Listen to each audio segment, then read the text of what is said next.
7:13 a.m. Two squad cars sit in my driveway, lights flashing. The lead officer's hand resting near his holster like I'm some kind of danger.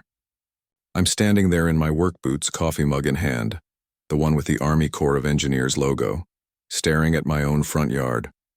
6 months ago, I bought this place outright. Title deed, every last signature clean and filed. Yet 40 feet away, HOA President Deidre Kensington watches with her arms crossed. That smug grin under her oversized sunglasses like she's just hit the jackpot. 4 hours earlier, she'd dialed 911 claiming a possibly armed squatter was refusing to leave her property. A textbook swatting attempt. Except I'm a 54-year-old veteran who just wants to build a damn workshop in peace. The morning smells of cut grass and arrogance, and Deidre's practically radiating both. What she doesn't realize is that I've got a single piece of paper that's about to wreck her entire little empire. So what would you do if someone tried to have you arrested on your own land? Drop it in the comments. And tell me, where are you watching from? Let's hear some HOA horror stories out there. My name's Garrett Hollins. I'm 54, divorced with 2 kids, one in med school, the other in college. I spent 20 years in the Army Corps of Engineers before starting a civil consulting business here in Tulsa. I'm not a man who looks for trouble. I've seen enough of it overseas. 6 months back, I bought 3.2 acres on the edge of Pinewood Estate. The dream was simple. Build a workshop, turn the detached garage into a machine shop, and have a place where my kids could visit without bumping into their mom's new boyfriend. The property's beautiful. A 150-year-old oak rules the front yard, groaning like an old ship when the wind cuts through. Inside my half-finished workshop, the scent of sawdust and oil hangs in the air, sunlight catching on metal shavings like glitter. Here's the kicker. When I bought it, this land wasn't part of Pinewood Estates HOA. I've got a 2018 survey that proves it. The HOA boundary ends 200 feet before my driveway. I checked every line before signing. I'd heard too many horror stories about HOAs fining people over mailbox colors or lawn gnomes. Pinewood Estates is your standard upper-middle-class development.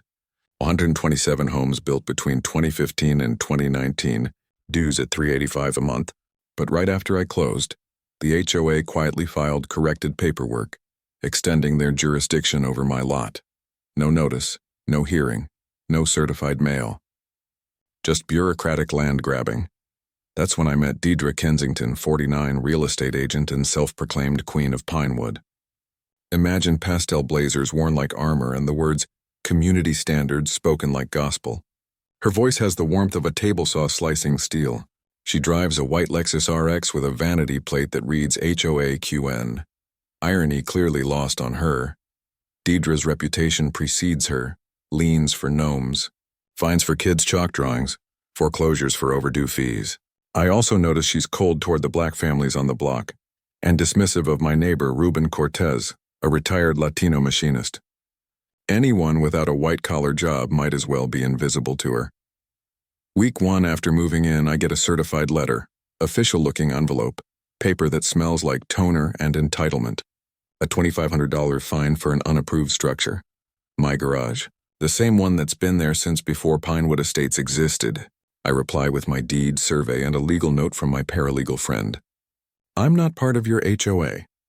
Week 3, Deidre shows up in person. Clipboard, sunglasses, snapping photos like she's collecting evidence for a TV drama. She threatens a lien, says I'm setting a dangerous precedent. I tell her to leave my property. Week 5, another letter. Now it's $5,000 plus $150 a day in penalties threatening foreclosure. I've dealt with insurgents in Fallujah, who negotiated in better faith. My neighbor Ruben drops by with a couple of beers. 60-something calls the HOA a bunch of clipboard clowns. He tells me, they'll bleed you dry, man. That's the trick. Make fighting back too expensive to bother. That night I call Lucia Brennan, a sharp local attorney in her early 40s. I once helped her mom with a drainage issue. She owes me a favor. When I explain the boundary stunt, she says, "That's not just wrong, Garrett. That's fraud." Turns out I'm not the only one. Travis and Mallory Kent, a young couple nearby, already owe $8,000 in HOA fines for putting up a swing set. Deidre's not just petty, and she's running a racket. I start ignoring her letters. I know I'm legally in the clear. That's when she goes nuclear, filing a police report claiming I'm trespassing on common property and threatening her. A lie, which is how I end up at 7:13 a.m. with 2 cruisers in my driveway, Deidre smirking from the sidelines, waiting for me to get cuffed. But 20 years in the Army taught me how to stay calm when things get tense. I keep my hands visible, coffee mug steady. "Morning, officers," I say. I'm guessing this is about a call from Ms. Kensington. Sergeant Pacheco, mid-40s, solid build, nods. "Report says you're trespassing on HOA property and made threats. What's your side?" I set my mug down. "Happy to explain, but first, can I show you something?" I walk inside slowly, narrating every move, and come back with a folder. Survey, deed, title, insurance, every email with Deidre, and a dash cam still from week 3 showing her on my property uninvited. I spread it all on his cruiser's hood. Paper crackles in the cool morning air as he flips through. 5 minutes pass. Deidre's still standing back, arms crossed tight. Pacheco radios in, checks the county plat map on his phone. Finally, he looks up. "Ma'am," he calls out. "This is a civil matter, not criminal trespass. Mr. Hollins's paperwork checks out. You'll need to take it to court." Her mask slips. She storms forward shouting, "I pay your salary and you're telling me you won't enforce the law?" "Ma'am," Pacheco says flatly, "I don't enforce HOA bylaws. If you think he's in violation of a civil contract, hire a lawyer."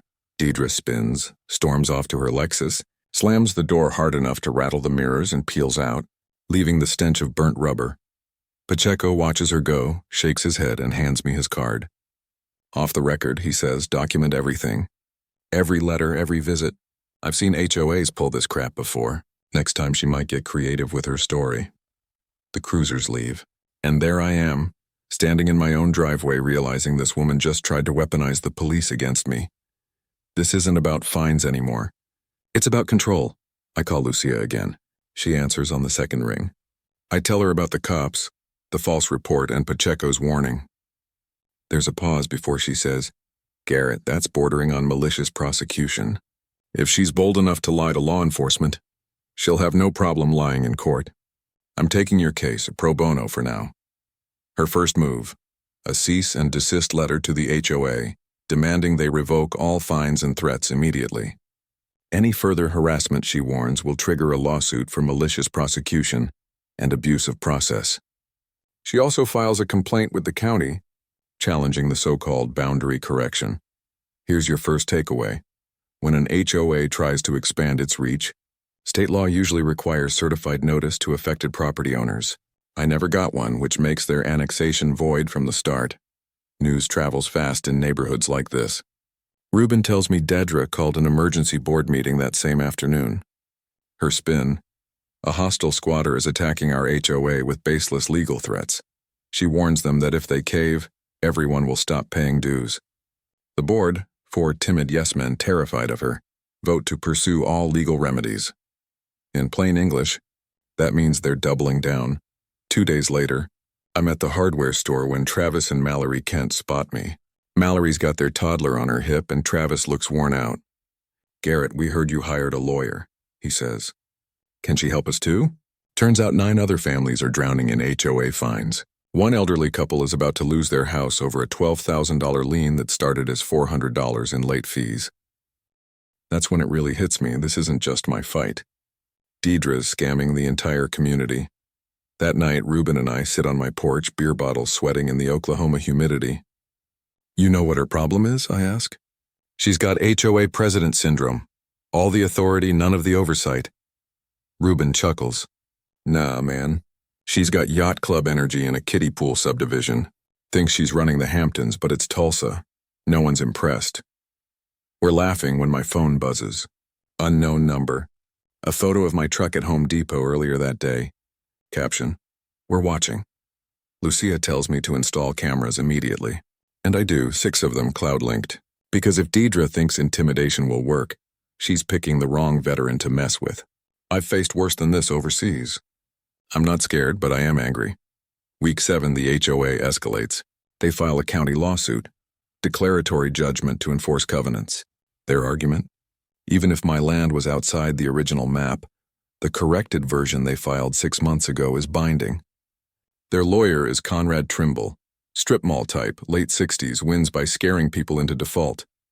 Lucia hits back with a motion to dismiss and a counterclaim: fraud, harassment, and abuse of process. Discovery begins. She subpoenas the HOA's financial records, meeting minutes, everything. And that's when things get interesting. Turns out the corrected plat map was never properly noticed. Oklahoma law requires certified letters to all affected property owners. None were sent, which means the annexation never legally happened. Second knowledge nugget. Always check whether legal notices were properly served. If not, contracts, liens, even lawsuits can fall apart. But Deidre doesn't care about the law. She cares about control, so the harassment ramps up. Her inspectors, mostly her realtor friends, start showing up to photograph my property twice a week. One morning, I wake to find bright orange violation stickers slapped across my mailbox, garage, even my truck. They reek of cheap glue and spite. It takes WD-40 and 20 minutes of scrubbing to get them off. Ruben catches one inspector on camera standing on my trash cans to peek over my fence, trespassing. That night, I upload all footage to the cloud and start a detailed log. Every visit, every letter, every photo, time-stamped and cross-referenced. Lucia calls it building an arsenal. She's right. A week later, Lucia's paralegal uncovers something big, $140,000 missing from HOA financials. Disguised as vague administrative fees and community enhancement consulting, cross-checking meeting minutes, we find that Deidre's personal LLC was paid $18,000 for management services, even though the HOA already hires a management firm. This isn't petty tyranny anymore. It's embezzlement. That night, Mallory hosts a secret backyard meeting.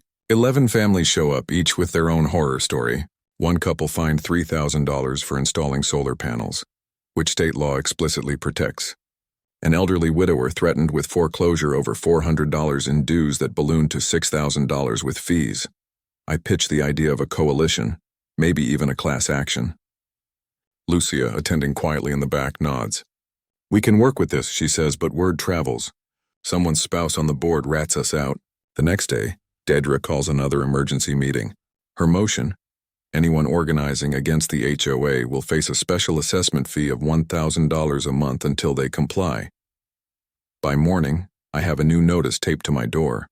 So do Travis, Mallory, and 4 others. Extortion wrapped in paperwork. Then one night, my doorbell camera catches a figure spray painting "deadbeat" across my garage. The video clearly shows a white Lexus RX in the background, license plate half visible. I send the footage to Lucia and Sergeant Pacheco. He responds, "That's vandalism. File a report. I'll have patrols pass by more often." I do. But even after cleaning it, the smell of chemicals clings to the air, bitter, sharp, like burning plastic. My daughter texts me, worried. My ex-wife's been talking. I tell her I'm fine, but inside I'm boiling. Deidre's smear tactics aren't just messing with me. They're affecting my family. Sleep's optional now. I'm up at 3 a.m., cross-referencing documents, building timelines. Then Lucia calls. "Garrett, you need to see this." She sends a spreadsheet showing property foreclosures in Pinewood Estates over the past 2 years. 3 houses, all foreclosed by the HOA, then quietly purchased at auction by Deidre's LLC and relatives of board members for half market value. Families fined, bankrupted, foreclosed, insiders buying cheap and flipping for $100K profit each. This isn't just embezzlement, it's racketeering. Lucia files an amended counterclaim adding federal RICO allegations and contacts the Oklahoma Real Estate Commission. Deidre's license is now officially under investigation. We pivot strategy. Go public. Civil court drags, but public opinion moves fast. I hesitate. I hate attention. Ex-military types prefer staying out of the spotlight. But Mallory, who freelances for local media, volunteers. "Let me pitch the Tulsa Gazette," she says. People need to know. Deidre gets wind of it and panics. Emergency board meeting. Motion to settle. Drop all fines, remove liens, and clear my record if I sign an NDA and release all claims.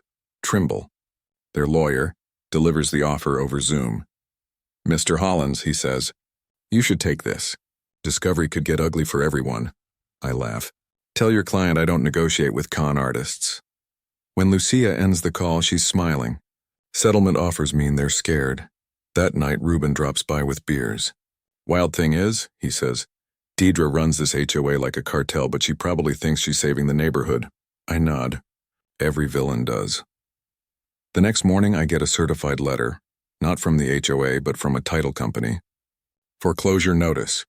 Pinewood Estates HOA's common property is up for auction. The HOA took out a $1.2 million loan back in 2019 to finish its amenities.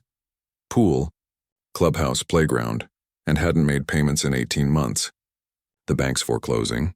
Auction in 30 days, my mind starts spinning. If the HOA loses its land, what happens to its authority? I call Lucia.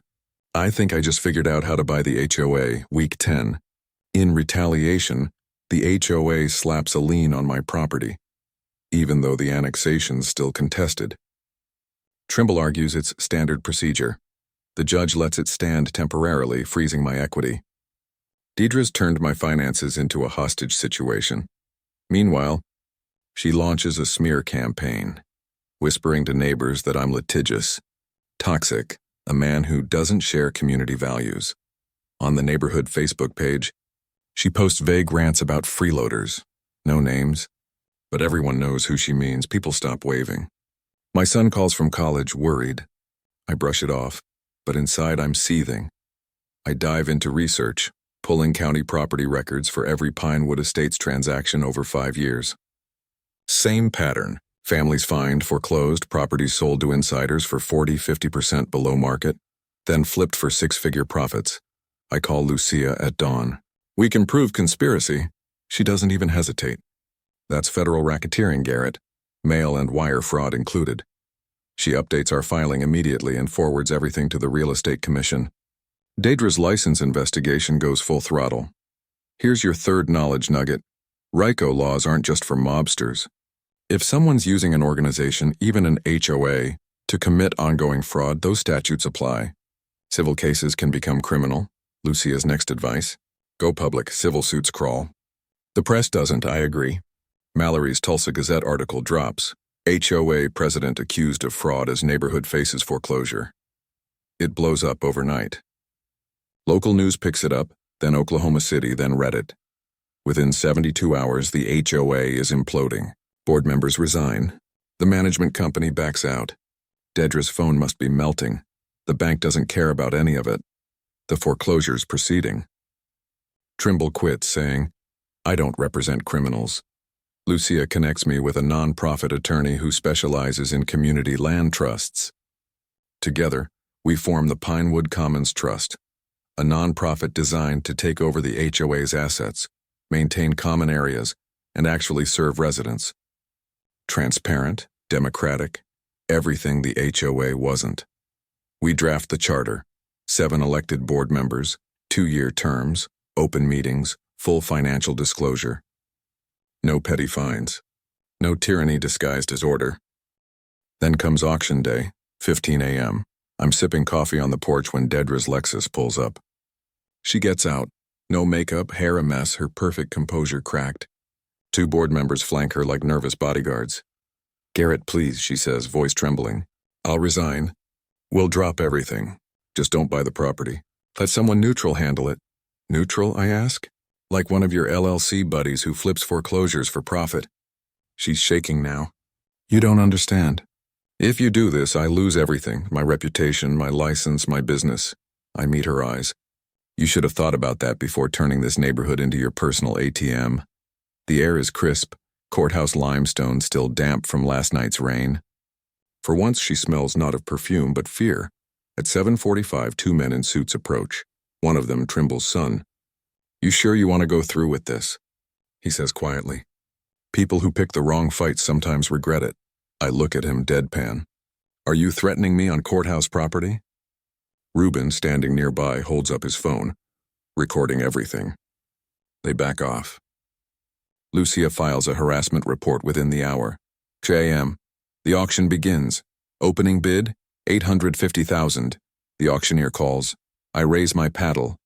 $875. Silence, going once. Going twice. Deidre's voice cuts through the crowd. This is illegal. He's not even part of the HOA. The auctioneer doesn't flinch. Ma'am, this is a public auction. Anyone may bid. Sold to bidder 7 for $875,000. I hand over the cashier's check. The deed is mine. A local news crew asks, how does it feel? I look into the camera. Feels like justice. Standing on the courthouse steps, deed in hand, I realize the full scope of what I've just bought. Pinewood Estates common areas, the clubhouse, pool, playgrounds, entry monuments, and drainage lots all belong to the HOA entity, 22 acres in total. When I purchased them, I didn't just buy dirt, I bought leverage. Here's the twist. In 2019, the HOA took that $1.2 million loan to finish the amenities. They'd been making interest-only payments with a balloon due this year. They defaulted. That default made them insolvent, legally dead. I call Lucia from my truck. We can dissolve the HOA.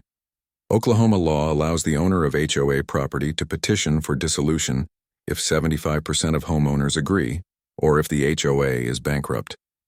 Lucia starts drafting immediately. We gather signatures, document unpaid debts, expose the embezzlement trail. Proving insolvency?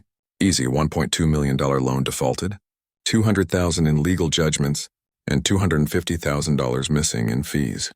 The play is simple. Dissolve the HOA, transfer the land to the Pinewood Commons Trust, and give homeowners back their peace.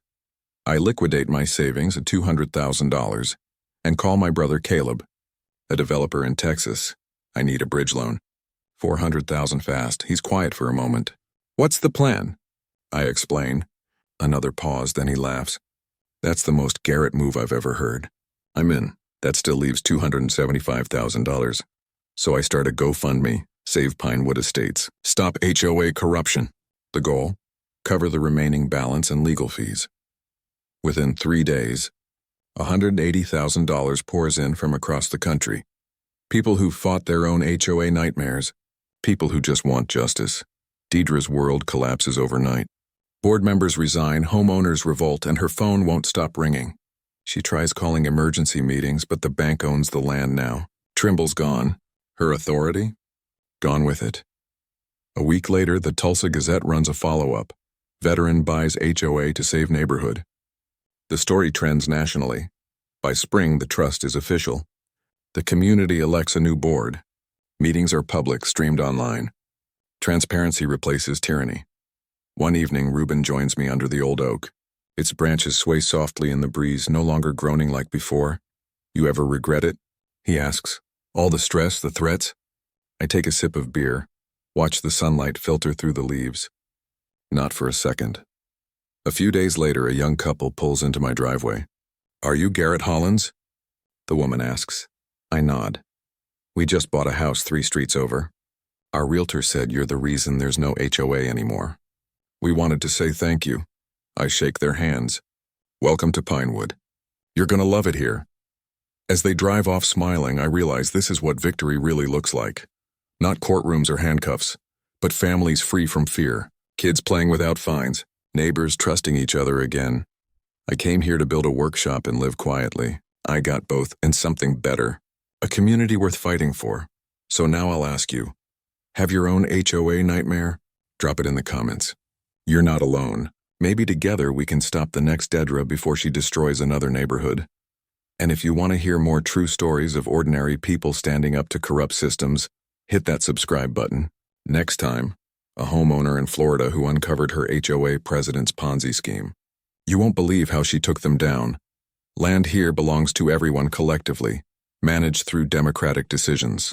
It's how they avoid both HOA oppression and creeping gentrification. Search the Community Land Trust model in your state. The auction's only 18 days away. Financing is secured. The legal strategy's ready. The community's uniting fast, but Lucia warns me she's cornered. Garrett, she says, cornered animals get dangerous. I know, I tell her. Been in enough fights to learn that. The most dangerous moment's always right before the enemy breaks. 2 days later, I'm in my workshop when my phone buzzes. Detective Morrison from the district attorney's office. Mr. Holland, we reviewed the evidence your lawyer sent. We're issuing a warrant for Deidre Kensington's arrest. Felony embezzlement, fraud, perjury. Do you know where she is? I don't, I answer. She vanished after the auction. Her house is for sale, $50,000 under market. We'll find her, Morrison replies. In the meantime, tighten your security. People facing prison don't think straight. I upgrade to 24/7 surveillance. Reuben volunteers to keep watch. The court hearings tomorrow. Petition to dissolve the HOA. Deidre's been invited. My gut says she won't appear, but if she does, I'll be ready. The next 48 hours are pure logistics. This isn't a solo mission anymore. I've got a full team, each person vital. Lucia Brennan handles the legal front. Auction filings, dissolution petition, trust coordination. Her tactics are sharp and precise. Prove the HOA's debts outweigh its assets, expose the embezzlement, and demonstrate homeowner support for dissolution. Under Oklahoma law, Title 47, Section 11109, an insolvent HOA can be dissolved if the property owner petitions for it. The law's on our side. Mallory Kent runs the media game. 2 follow-up articles published, a documentary producer from California is calling, and social media is surging. Every share brings in more donations. Our GoFundMe's hit $10,000. Ruben Cortez is our boots on the ground. He tracks the board's reactions, calms nervous homeowners, and makes sure I eat real food instead of running on caffeine alone. Travis Kent takes care of tech, built a secure website for the upcoming trust, with transparent budgets, meeting minutes posted within 48 hours, and live-streamed meetings. He also manages the GoFundMe and encrypted coalition chats. My brother Caleb wires in $400,000 and advises on asset protection once the purchase finalizes. Sergeant Pacheco oversees the law enforcement side. If she deletes files or wipes servers, that's obstruction, she reminds me. Document everything. Here's the legal plan in plain language. Step 1, I win the auction. Common property's mine. Step 2, Lucia files a motion proving the HOA's broke. $1.2 million defaulted loan, $200,000 in judgments, $250,000 embezzled. Step 3, we petition the court to dissolve the HOA. The judge appoints a receiver to wind down operations. Step 4, transfer the property into the Pinewood Commons Trust for $1, a symbolic handoff. The trust will be governed by a 7-member board elected by homeowners. 1 home, 1 vote, no proxies. Takeaway. In many states, an insolvent HOA is nothing but a house of cards, 1 legal shove and it falls. Research your state's nonprofit dissolution laws. You might have more power than you realize. We're bracing for Deidre's sabotage.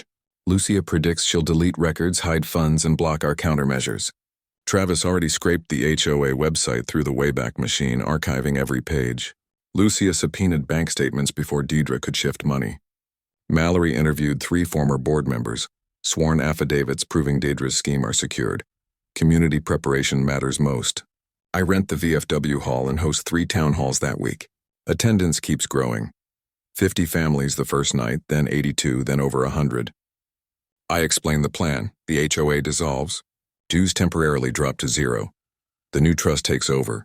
And we vote on fair fees. Maybe $45 monthly for pool upkeep, landscaping, and insurance. No more fines for garden gnomes. No more mailbox color tyranny. No more Deidre. The VFW hall smells like coffee and hope. The folding chairs still squeak, but people lean back smiling, asking questions instead of crying. An elderly man raises his hand. What if an investor had outbid you? Honestly, I say, they'd have raised fees or sold everything off piece by piece. We got lucky, but luck only works if you're ready. We go over key questions. What happens if I win dissolution? Show disappears. Trust takes over. What if a vulture investor wins? Exploitation. How do we vote? Simple majority once insolvency's declared.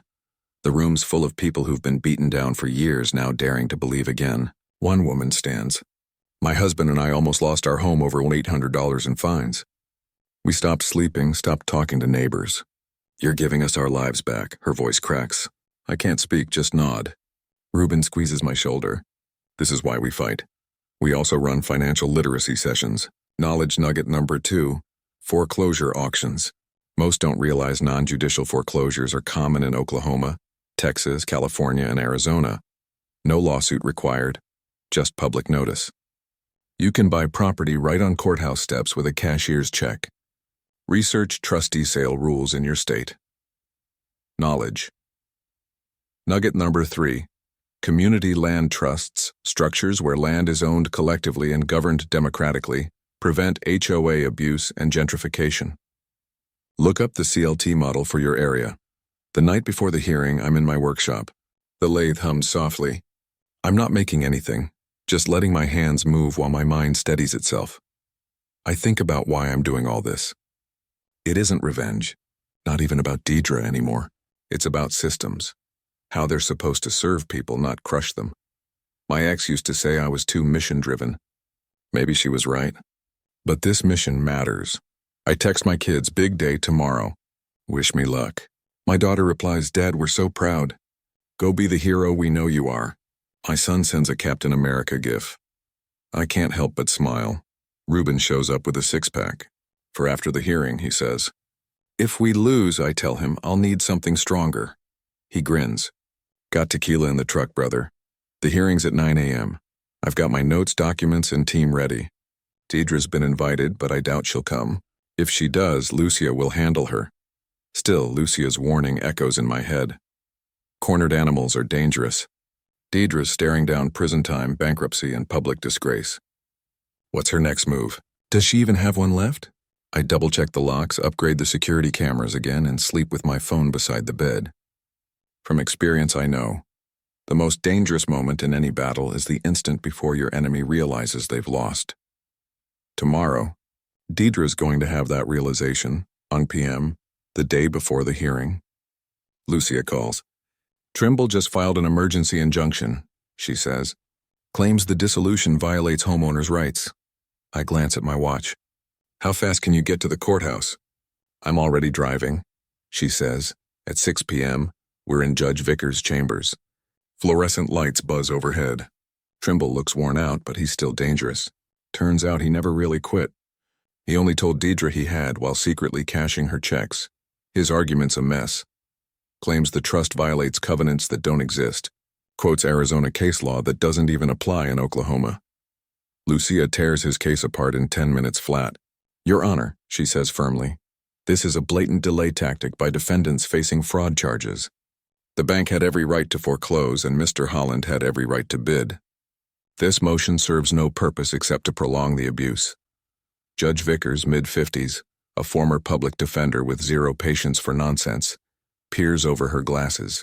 Counsel, she says sharply, your injunction is denied.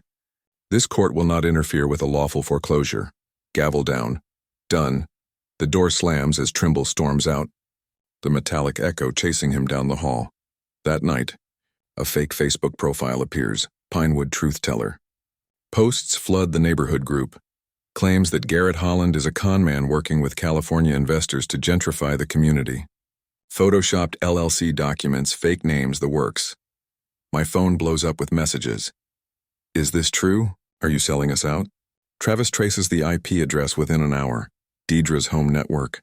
Mallory publishes an article. HOA president behind fake social media smear. Screenshots, timestamps, metadata. Irrefutable proof. By morning, Facebook deletes the account. Deidre's credibility? Completely burned. 7:15 a.m., hearing day. I'm on my porch when her Lexus pulls up.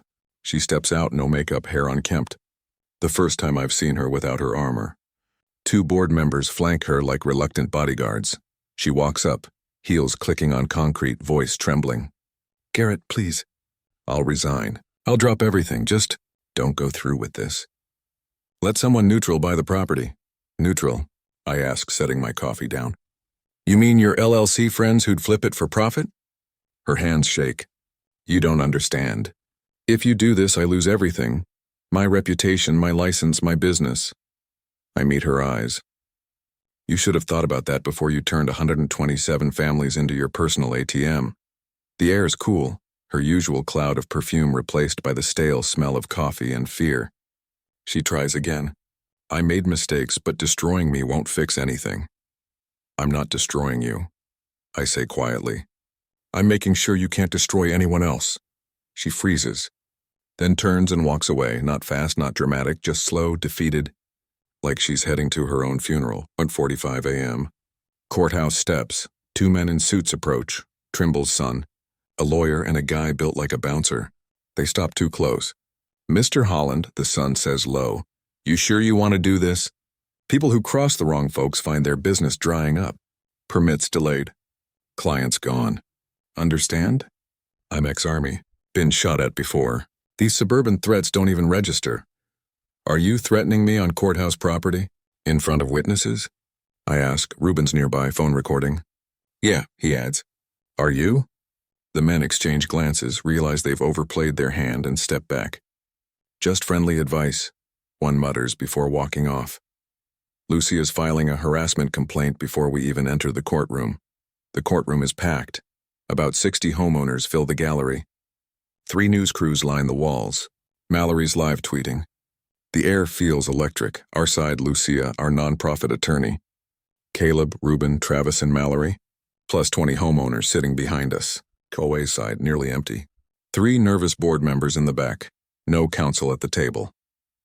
A.M. Judge Vickers enters. Everyone rises. Then the doors swing open. Deidre walks in. She's wearing a black suit, oversized sunglasses indoors, hair twisted into a severe bun. A kid who can't be more than 28 trails her. A last-minute lawyer by the look of him. She sits without meeting anyone's eyes. The tension in the room thickens like storm air. The hearing begins. Lucia methodically presents our petition for dissolution. Point 1. The HOA is insolvent. $1.2 million owed. 0 assets after foreclosure, funds embezzled. Point 2. Fraud proven through a forensic audit. $240,000 siphoned into hidden accounts. Point 3. Common property now legally owned by Garrett Holland. Under statute, dissolution is permitted. She concludes. Clear and steady. We request the court dissolve Pinewood Estates HOA, appoint a receiver, and authorize homeowner ratification. Deidre's lawyer stands, hands shaking. Your Honor, my client denies these claims. She served this community selflessly. This is personal vengeance by Mr. Holland. Judge Vickers leans forward. Counselor, do you have evidence contradicting the forensic audit? The lawyer stammers. We're preparing our own audit. You've had 7 days' notice, the judge says dryly. Where is it? It's forthcoming, he mutters. The judge sighs. Sit down. Deidre suddenly stands despite her lawyer's whisper to stay quiet. Your Honor, may I speak? Highly irregular, Judge Vickers says, but proceed. Deidre's voice climbs fast. This is a farce. Garrett orchestrated all of it. He never even belonged here. And now he's stealing our neighborhood because the courts are corrupt. Murmurs ripple through the gallery. Gavel bangs. Deidre pushes on, trembling. I gave 3 years to that community. 60-hour weeks. If I took compensation, I earned it. These people don't know what I sacrificed. Ms. Kensington, the judge warns, you're not under oath, but I advise you to stop. No, she snaps. Someone has to say it. Garrett's a bully manipulating. The side door opens. Detective Morrison steps in with a uniformed officer. He approaches the bench, hands the judge a document. Judge Vickers reads, then looks at Deidre. Ms. Kensington, there's an active warrant for your arrest. Detective, you may proceed. The room goes silent. Morrison's tone is calm and firm. Deidre Kensington, you're under arrest for felony embezzlement, second-degree fraud, and perjury. You have the right to remain silent. Deidre's face drains white. You can't. I have rights, she cries, voice cracking. Her lawyer looks ready to disappear. The officer steps forward, cuffs in hand. Deidre whirls toward me, screaming, Garrett! You did this. You ruined me. I'll appeal, I'll fight, you'll regret this. Click. The cuffs snap shut, echoing like a punctuation mark ending a very long sentence. Tears streak her mascara as the officer leads her toward the side door. This isn't over, she shouts, fading down the hallway. Then silence. Judge Vickers exhales, adjusts her glasses. Well, she says, that was enlightening. Nervous laughter breaks through the tension. She clears her throat. Having reviewed all evidence, financial statements, and the forensic audit, this court finds Pinewood Estates HOA insolvent and engaged in systematic fraud. Her gaze lands on the 3 board members shrinking in their seats. Petition for dissolution granted. Ms. Brennan is appointed receiver to wind down operations and oversee governance transition. Homeowner ratification vote will occur within 30 days. Mr. Holland's counterclaims for malicious prosecution and harassment are also granted. Damages hearing to follow. Gavel strikes. Adjourned. The room erupts. Not chaos, but celebration. Hugs, tears, applause. An elderly woman grips my arm. You gave me hope again, she says through tears. Lucia's already coordinating next steps. Reuben Bear hugs me. Brother, you toppled an empire. Caleb's filming, laughing. Mallory's jotting notes. 15,000 people watch the live stream. Outside reporters swarm. Camera flashes pop. Mr. Holland, how does it feel? One asks. I choose my words carefully. This isn't about winning. It's about 127 families taking back their neighborhood and ending a corrupt system. What's next for Pinewood Estates? Another asks. We're forming a community land trust, transparent, democratic, accountable. The way it should have been from the start. And your message to others fighting HOA abuse? I look into the lens. Document everything. Every letter, every threat. Find allies. You're not alone. Don't back down just because they have lawyers. Bullies thrive on silence and so make noise. As I speak, a police cruiser rolls past. Deidre sits in the back seat, sunglasses off, eyes empty. I don't watch her go. I'm talking to neighbors, shaking hands, feeling the heat of the noon sun bounce off courthouse stone. Reuben grins. Man, action movies end with less drama. I laugh. Hollywood couldn't invent a villain this self-destructive. Mallory taps her phone. Netflix should be calling any minute. That evening on my porch, my daughter calls. Dad, you're everywhere. You okay? I watch the sunset over my workshop. Better than okay, sweetheart. I'm free. We all are. Across the street, Travis's and Mallory's kids play in the yard. No inspectors, no fear. A neighbor I've never spoken to waves, smiles. But Deidre's arrest isn't the end. It's just the beginning of the cleanup. The next 2 weeks move fast. Detective Morrison's probe widens. He subpoenas records from the 3 foreclosed homes and finds that board members who bought them used HOA money to fund their own bids. A corruption loop. 2 board members are arrested. The third flips, turning state's witness. Local news runs daily headlines. Former HOA president faces 10 years. Board members charged in foreclosure scheme. Families to regain homes. Then national outlets pick it up, CNN, NPR. I give one NPR interview, then stop. It's not about me. Lucia files motions to void the fraudulent sales. The court agrees. 3 families get their homes back, titles cleared. Deidre's LLC forced to return every cent. $240,000 split among victims. In Lucia's office, the elderly widow who lost her home gets her keys back. She breaks down. I thought I'd die homeless. Thank you. Mallory's 30-minute documentary goes live on YouTube. 2.3 million views in a week. Comments flood in. This happened to us in Phoenix. Our HOA did the same thing. How do we fight back? The story ignites a movement. 3 other Oklahoma neighborhoods dissolve corrupt HOAs using our blueprint. Lawmakers introduced the HOA Transparency Act, requiring audits, open meetings, and limits on late fees. 30 days after the hearing, the homeowner ratification vote takes place at the clubhouse. Turnout 119 of 27 homes. The result 114 yes, 5 no, the holdouts all Deidre's loyalists. Dissolution finalized. The HOA ceases to exist. Tomorrow the real work starts, but tonight we celebrate. The story's public climax came in 2 waves. The courtroom arrest was wave 1. Wave 2, 3 weeks later, is what truly changed the community. We host a town hall, meeting in the Pinewood Estates clubhouse, the same building Deidre once rented out for her real estate events while charging homeowners the bill. It's a Saturday at 2 p.m., the parking lot's overflowing, cars lining the streets. Around 140 people crowd in, including residents from nearby neighborhoods who've heard the story. Inside there's a podium, microphone, projector screen. Local TV crews set up, not for scandal this time, but to witness something historic. Mallory films from the back. Reuben stands by the door, unofficial security. The atmosphere buzzes, tense but joyful. I take the podium. The mic squeals until Travis adjusts it. The place smells of new paint. We repainted last week, covering that lifeless beige with a warm cream color everyone actually voted on.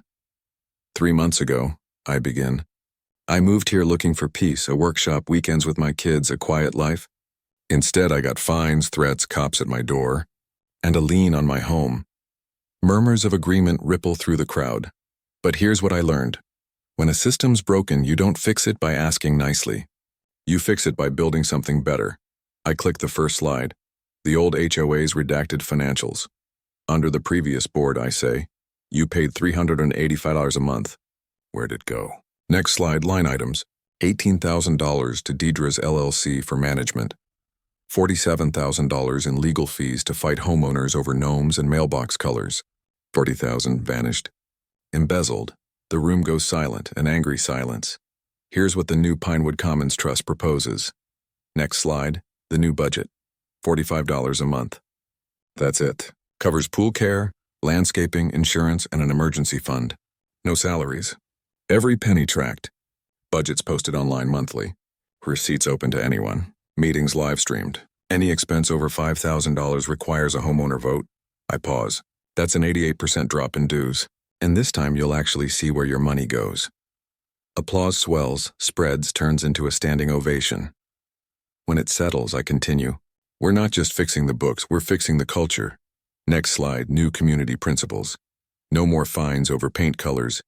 No citations for kids' toys. No threatening letters about patio furniture. Real hazards? We handle them like neighbors, not police. Applause again. An older man asks, what about the families who lost homes? Do they really get them back? Lucia joins me at the mic. 3 already have titles returned. 2 more are finalizing paperwork. Everyone harmed will be made whole by month's end. The room erupts, cheers, tears, hugs. The widow whose home was restored waves from her seat. She gets a standing ovation of her own. Travis speaks next.